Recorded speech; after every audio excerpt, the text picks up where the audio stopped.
Uqaasha waxgaradka waayeelka degmada Qorilugud iyo deegaanka Wadaan oo maanta shir jiraayad ku qabtay degmada Qorilugud ee gobolka Buhoodle ayaa si adag uga hadlay Degaamayn cusub oo sharci darro ah sheegeen in qaar ka mid ah dadka reer guraaga ee ka soo jeeda deegaanka Buhoodle ay ka hirgelinayaan dhuldaaqsimeed lagu magacaabo Qoondhaale oo u dhow degmada Qorilugud kaasi ay sheegeen inay hore u mamnuucday xukuumadda Soomaaliland in la degaamayo odayaasha uqaasha iyo waxgaradkani ayaa baaq culus u diray wasaaradda arrimaha gudaha Soomaaliland waxayna ugu baaqeen in si degdeg ah wax looga qabto arrinkani sidoo kale waxay si adag uga digeen dhibaatada uu keeni karo deegaamaysigan cusub dadka walaalaha ee wada degaa gobolka Buhoodle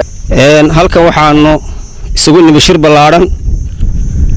ka kooban gobolka Buhoodle galbeedkiisa beelaha dega waxa isu kaaya keenay oo aanu ka hadlaynaa arrin aanu aragnay qalad iyo xaalad abuur iyo colaad oogis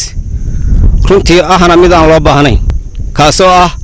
deegaamayn la deegaameeyay guriga lagu yiraahdo Qoondhaale waxaanu leenahay idinma cuntanto annaguna waxaanu aqbalayna ma waxaynu ka qaadanay nabad shirkii Wadaan waynu isku dhaarsanay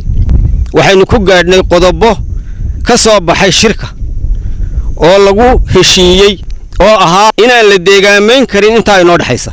deegaan cusub inaan laga samayn karin waxaan leeyahay xaaladda fidna abuur iyo wacadkeenu ku ballanay burburintiisa ayaanu arkaynaa Qoondhaale nabaddu inagu deeqaya sidiisii buu inoogu wacan yahay wixii aan keenteen ka qaada baanu leenahay waxaanu sheegaynaa dawladda Soomaaliland waxaanu sheegaynaa arrinka haddii ay og tahay waxa ka qabato waxaan leeyahay dawladdu marka ay dhinaca galbeedku wax taabatana gurmadkeeda iyo ololaheeda iyo waxqabadkeeda waa la arkaa marka beesha Buhoodle ee barigeedu wax qabata ee waxaysana waxa ka dhex muuqata in aanay dib uga gadaaliso hadda halkan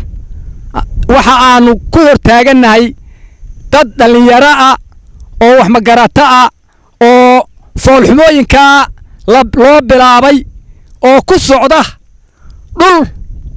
dhulka la mid inay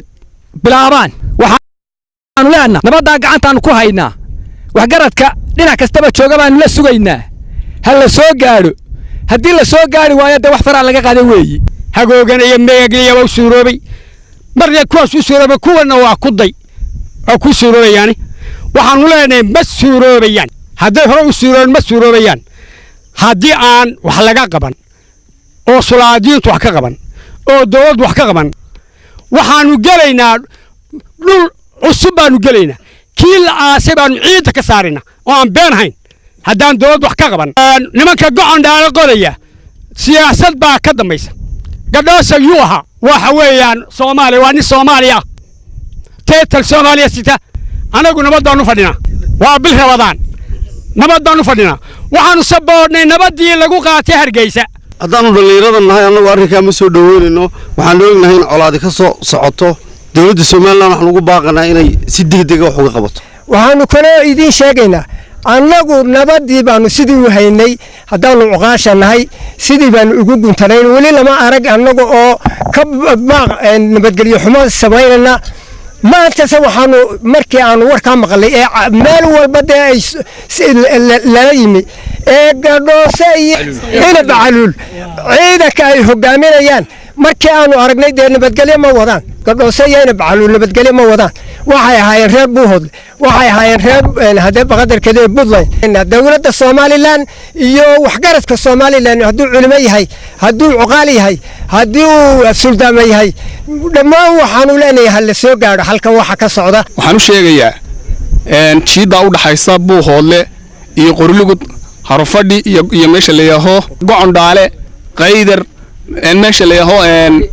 yaho hagoogane roobdiid waxaanu sheegayaa hay'adaha in aanay isku tagin meeshaas waa meel gabarmana waa meel la isku haysto waa meel colaadi ka taagan tahay hay'adda tagta ee wax lagu yeela iyada is eersanaysa hay'adana waxaan u sheegay inaysan isku iman meeshaas meel lagu muransan yahay ay tahay qaydar iyo Qoondhaale iyo roobdiida iyo meesha la yiraaho